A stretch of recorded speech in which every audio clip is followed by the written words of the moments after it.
before every game during the National Anthem, you stand on the 50-yard line and you stare at the other team.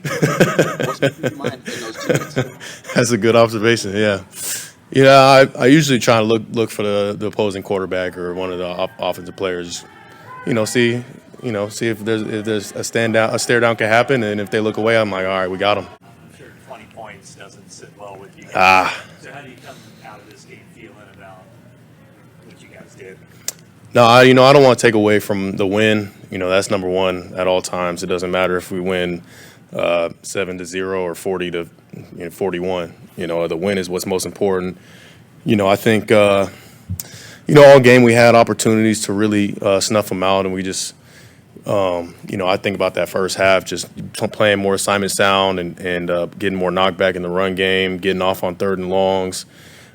Second half, they got us on a couple of the deep balls, but even then, I think we have opportunities to keep them out of the end zone. We gotta do that. It's always a learning experience. You're always growing. You're always trying to find ways to get better and find ways to win. So we'll look at it hard and we'll be better from it. How excited do you get when you see their offense staying on the field on a 4th down? Our offense or their offense? Oh yeah, our offense. I'm like, yeah. No, great. Yeah, we of course we love that, and I usually just sit on the bench because I know they're going to get it. That's the confidence I have in our offense. And sorry, okay. When they went for it twice. When they went for it on 4th down, and we made 2 tackles. Man, it feels great.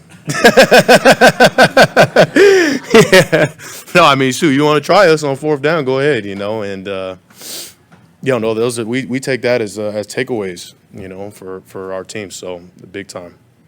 What was your view on Nick's fumble forcing sack there that kind of locked this thing up, I would think? Yeah, no, I was dropping back, middle third. I'm way back there, and I'm kind of watching the backfield, and you can kind of feel the rush. And as soon as I saw him kind of try to let it go and the ball came loose, the first thing I see is Jordan Willis trying to fight for it. Just I didn't know if it was a fumble or if that's considered interception. So I was, I'm just trying to make sure that Jordan secured it. But yeah, you mentioned it, just big time play by a big time player in the moment we needed it.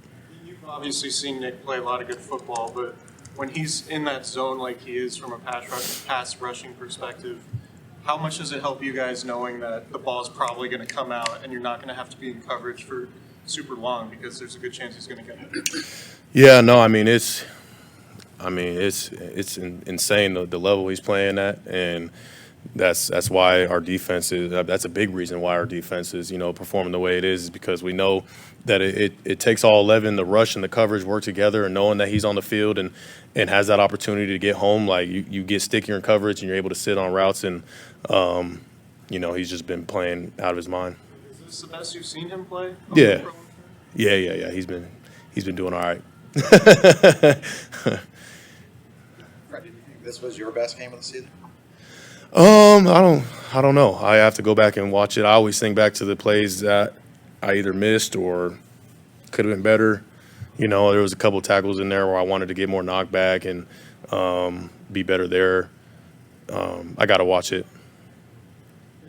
How difficult or how much do you have to emphasize bringing a certain level of intensity at this point in the season, knowing you already clinched? And, that there's a human nature element, just maybe sometimes teams in this spot might not bring that requisite intensity. Yeah, no, I understand. Like that's something that's for sure on my mind. As one of the leaders of the team, making sure that we're still in it.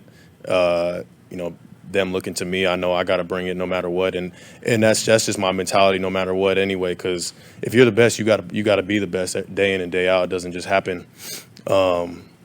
You can't just pick and choose when you want to turn it on. Like you got to be on all the time. And so when you have that thought process and that's your mindset, it really takes care of itself because you go out there and you want to make sure you impose your will every play regardless. Kyle called Jordan Willis the silent assassin of the defense. Mm-hmm. What do you assess of his play and how he stepped up? Yeah, no, Jay Will, that's my guy. I love him.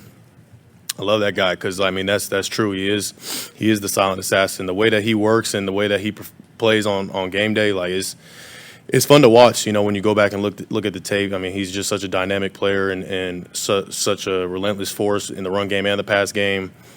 Always making plays somehow. When he's on the field. So, I'm glad he's on our side.